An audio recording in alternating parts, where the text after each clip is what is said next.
تو لوگ کہہ رہے کہ مودی ظالم ہے، وہ ظلم کر رہا ہے. میں کہتا ہوں ہندوستان کا مسلمان مودی سے بڑا ظالم ہے، کیونکہ ہندوستان کا مسلمان صبح اٹھنے سے لے کر آنکھ کھلنے سے لے کر رات کو سونے تک نہ جانے کتنی بار نبی کے سنتوں کا جنازہ نکال دیتا ہے.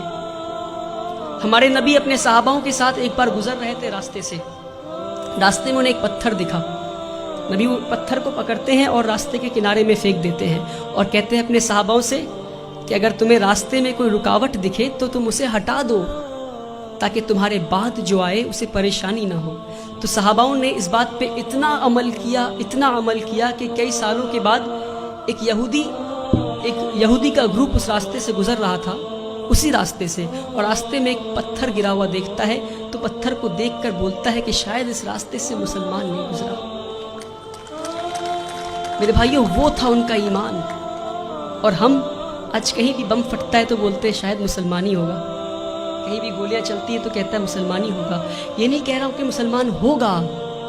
اپنے اندر جھانک کر دیکھیں کہیں اللہ کا عذاب تو نہیں آیا ہم پہ، کہیں اللہ تو ناراض نہیں ہم سے.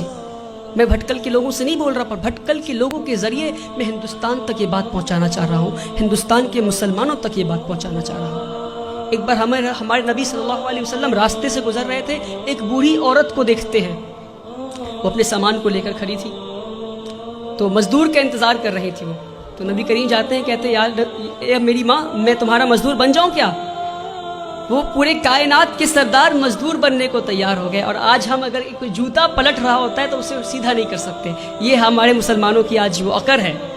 پتہ نہیں کس بات کی عقر میں جی رہے ہیں. جس کی امت اس بات کی عقر میں جی رہی ہے، اس کا رسول دوسروں کی مزدوری کرنے کو تیار ہو گیا تھا.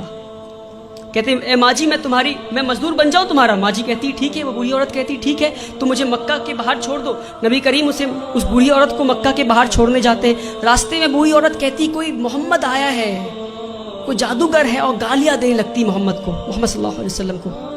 نبی کریم پیار سے شانتی سے مسکراتے ہوئے ان کی بات سنتے ہیں، مکہ کے باہر لے جا کر چھوڑ دیتے ہیں. اور جب واپس ہو رہے ہوتے ہیں تو بوڑھی عورت پوچھتی ہے ارے بیٹا، تو نے میری مزدوری کی ہے، مزدوری تو لے جا. کہتے نہیں رہنے دو ماں. تو کہتے اچھا اپنا نام تو بتا جا. تو کہتے میرا نام محمد ہے، وہی محمد جسے تو گالی دے رہی تھی. میرے پیارے بھائیوں، ہم اس نبی کی امت ہے، اس بات کو نہ بھولیں. ہمارے نبی سے زیادہ بڑا مثال سیکولرزم کا اس دنیا میں نہیں ہے. جس نے مزدوری کی اس غیر قوم عورت کی جو ان کو گالیاں دے رہی تھی، مسکراتے ہوئے اس کا کام کر دیا، اس نبی کی امت ہے ہم.